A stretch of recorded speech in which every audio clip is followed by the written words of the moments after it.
So normally the listeria cells is about 1 to 2 micrometers in length.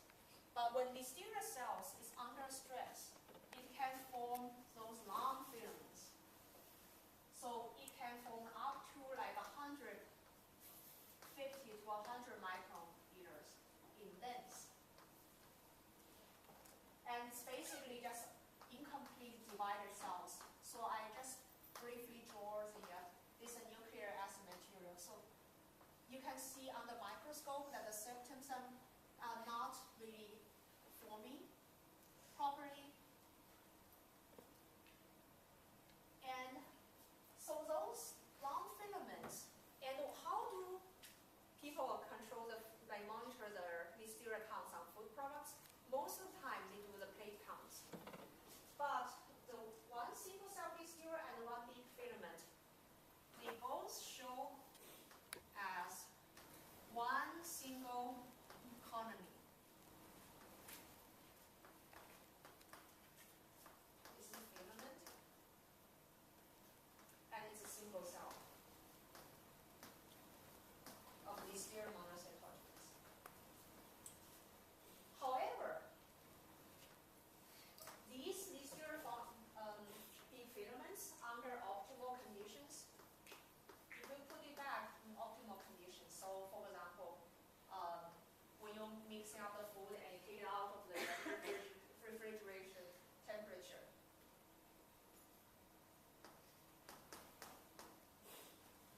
the big filament, which gives you the impression that there's only one colony, will divide into multiple cells.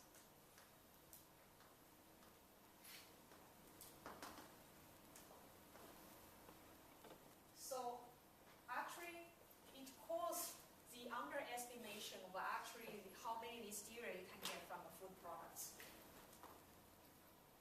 So that's why this is a little bit downside if you arbitrarily specify how many CDF use that is allowed in the food products. Because if this filamentation happens, which can occur at cold temperature, or listeria monocytogenes experience a salt stress, which in dairy meats you have lots of salt preservatives, and it might be a problem.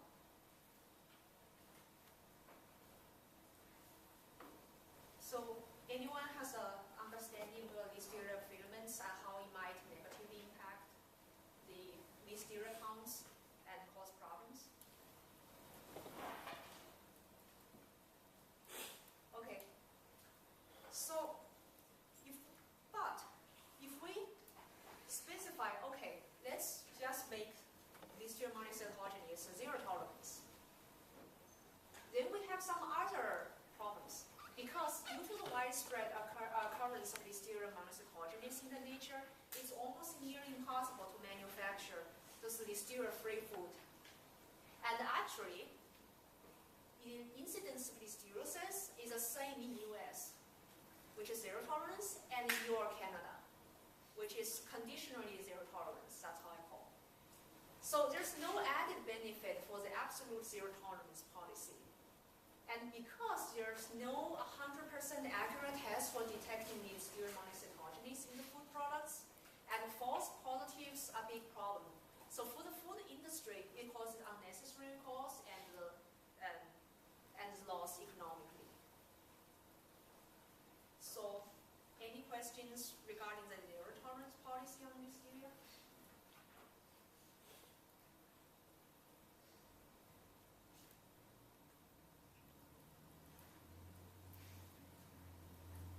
Okay, so here's a critical question.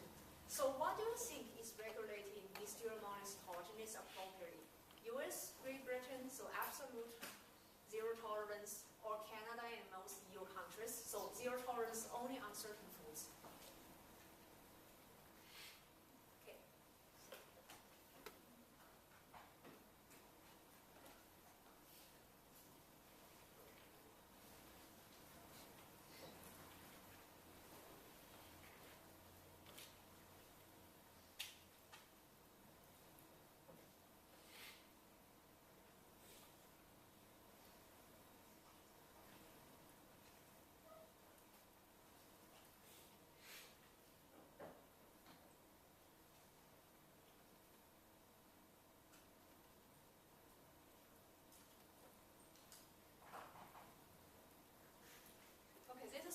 different from last year. So it's almost 50-50 between the absolute zero tolerance and conditional zero tolerance. Because last year was almost like 90% of like absolute zero tolerance.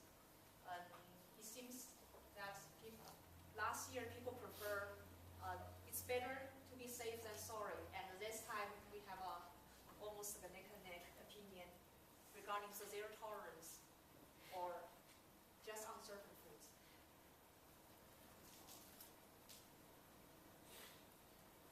Anyone would like to express their opinion why they think like A is right or B is right? Yes. So I voted for B just because you said that essentially there wasn't any evidence that showed there were more cases in Canada or Europe of listeriosis, and so I'm just thinking, well, if there's not an increased danger, then you're just wasting food and wasting companies' money and time. And so if there's no added benefit to it, it just seems unnecessary. Yes. Good. Thanks.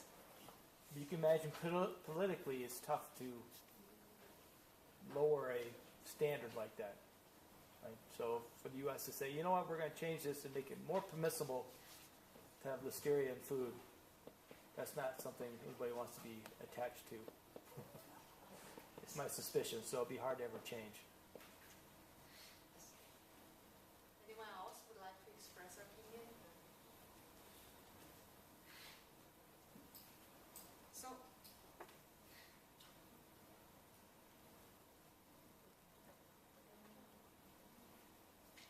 okay, since we have some time, I would like just to compare these Stereomonic pathogens and with other foodborne pathogens that we have learned so far. And so let's first, listeria is gram-positive, and then the ones we have learned so far is gram-negative bacteria. And the infectious dose of listeria is much higher than, say, EHEC, which is the 1 to 10 cells can make you sick. What about salmonella and those? Is salmonella high or low infectious dose? No? Both? High or low? Some high, yes, that's correct. So far, the most important foodborne pathogen, which is also a zero tolerance microorganism that we have learned so far, is E. coli 0157H7, has a low infectious dose. So this is curious as a small question. If you're working for a food industry, is detection of a pathogen a problem or controlling the growth a problem? For low infectious dose microorganisms. So detection is a problem, or it's like the growth is a problem? That's low infectious dose. Detection, yes, that's correct. Because 1 to 10 cells might make you sick, so the sensitive detection methods is necessary. But for listeria or salmonella, which has a much higher infectious dose, the actually controlling the growth is important. Because let's say if you have one listeria cells which somehow escape all the detection methods and somehow it still end up in the market, but if it has proper preservatives and they keep in the we keep like refrigerated, stored properly, and then it's still within the stated shelf life and still did not manifest into the infectious dose and watch lower, say for example only 1 cells and divide into 2 cells after a month, let's say after months of storage, and then you consume it. It may or may not cause a problem. And also it's worthwhile to mention actually different people have a different susceptibility towards listeriosis. So for certain individuals, they might be exposed to listeria, non-pathogenous all the time, but may not necessarily get sick. So it's also the individual factor. But for immunocompromised people, it's always good to be cautious. Say, for example, always boil, cook, even if it's daily needs, and of course be more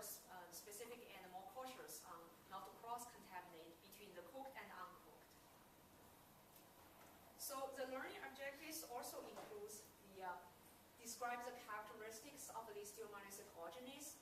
So the growth temperature, what kind of food it's actually more it's prevalent on, and how those characteristics contribute to the outbreaks of listeriosis. And especially the most important thing is Listeria monocytogenes psychotrophic. So refrigeration does not control the growth. So that's why it's often associated with outbreaks are often associated with the consumption of contaminated daily food. And the susceptible population for listeriosis includes elderly, pregnant women, infants, the young, and the immunocompromised individuals, so which HIVs and renal disease, alcoholism, diabetes. And the pathogenic mechanism of Listeria monocytogenes, so entrance with internally Listeria lysine to free up in the cell and move to adjacent cells in actin A, and escape from the double membrane vesicle by phospholipids. And the typical foods associated with the Listeria outbreaks, so daily, ready-to-eat meat products, dairy, and fresh produce. And the regulatory situation with Listeria monocytogenes, and the most important thing to remember, in the United States it's zero tolerance, as the other two foodborne pathogens that we have learned so far, Salmonella and E. coli 0157H7. Any questions regarding the learning objectives and overall?